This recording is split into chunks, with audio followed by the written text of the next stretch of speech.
Welcome back, everybody, to my YouTube channel. You're at the YouTube channel where I discuss Bible prophecy and current events, and I'd like to invite you to go over to my website that you see right here in front of you.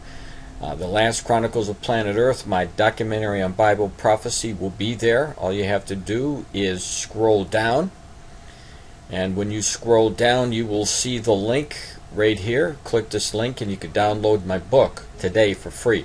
Now, I was talking earlier today as I scroll down here about peace and safety. This is really important because people ought to know that this is one of the last days signs when Israel would be calling for peace and safety. And then we know that sudden destruction was going to come. We know this how? By what it says in the scripture. So take a look. In 1 Thessalonians chapter 5 verse 3.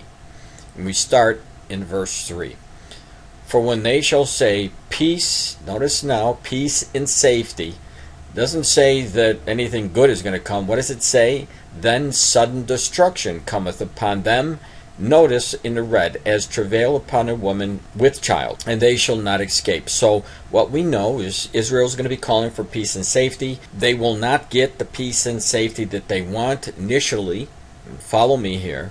Initially, and you'll see why I'm saying initially, they are going to go through a time of turmoil. We know that the sudden destruction is coming. Now, as travail upon a woman with child, we know over the course of since 1979, we know that Israel's come and gone in the peace process. The peace process continually fails, as it is doing right now, and it's going to lead to war. That's where we get the sudden destruction, as we see in the scripture. So let me go down here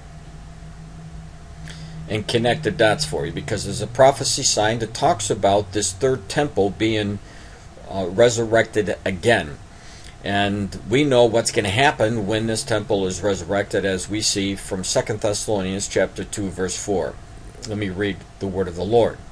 Who opposeth and exalt himself above all that is called God, or that is worshipped, so that he, as God, sitteth in the temple of God, showing himself that he is God. So we know that the temple is going to be rebuilt. The Antichrist, the part here where it says he, that is referring to the Antichrist. He's going to go in the temple, and he is going to defile the temple. He's going to stop the sacrifices that will be started up again by the Jews. He will stop that sacrifice exactly 3.5 years into the 7-year tribulation. So what does this tell us? Well, it tells us that when Israel's calling for peace and safety, war is coming.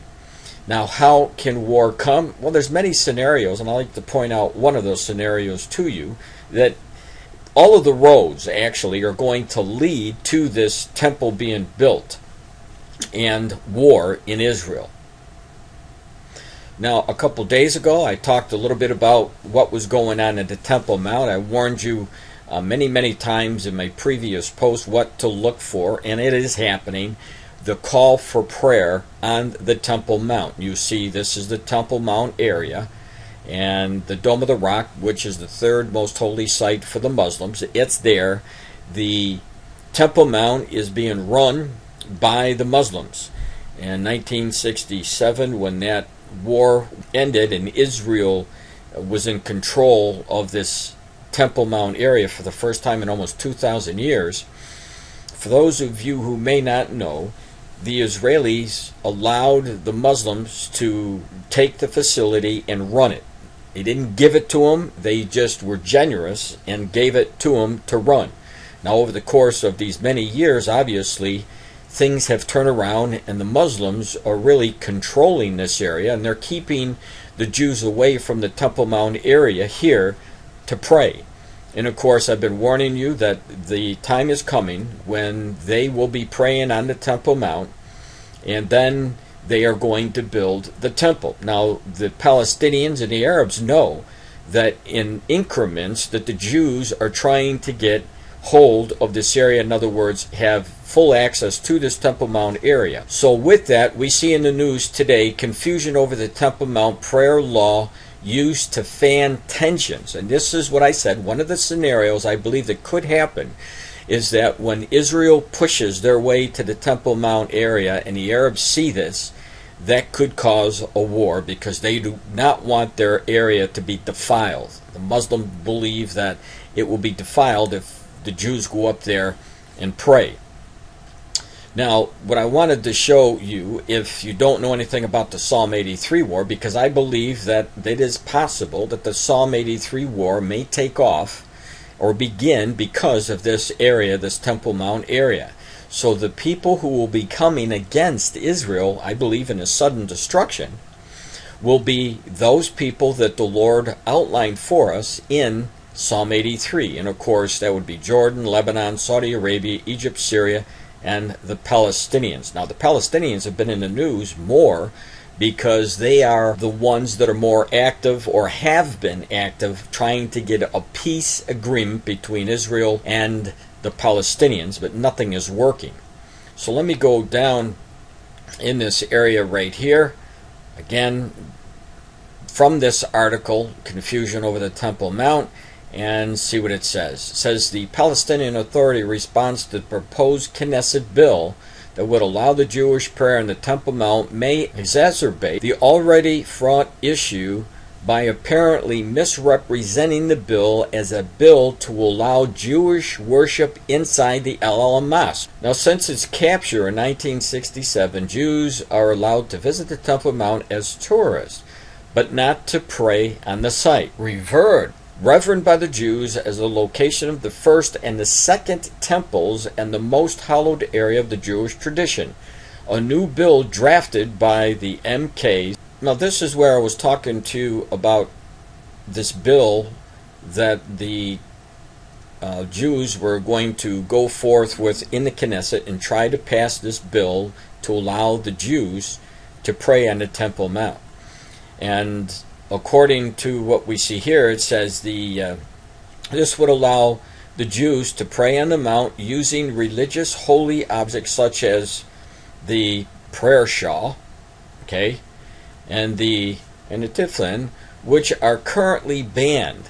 So right now the situation is this: if a Jew would run up to this area as a tourist, and the people running this Temple Mount area saw them holding any religious articles of the Jews, or even if they bowed their head that looked like they were praying, then it would be a cause for a riot on the Temple Mount. And of course the police would come in and they would cart off not the Palestinians but the Jews. Now, those that are in power that are trying to push this bill through the Knesset, they want to change everything on this Temple Mount, and I'm telling you, it will happen. It may not happen as fast as most people would like it to happen, but it is going to happen. We know that because it's one giant step towards what? It's towards not only praying, but building the temple. So everything is going to happen in increments, but the final product will be the Jews will be able to pray.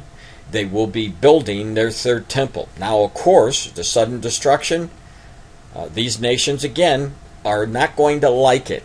It's one of the scenarios that can cause the Psalm 83 war.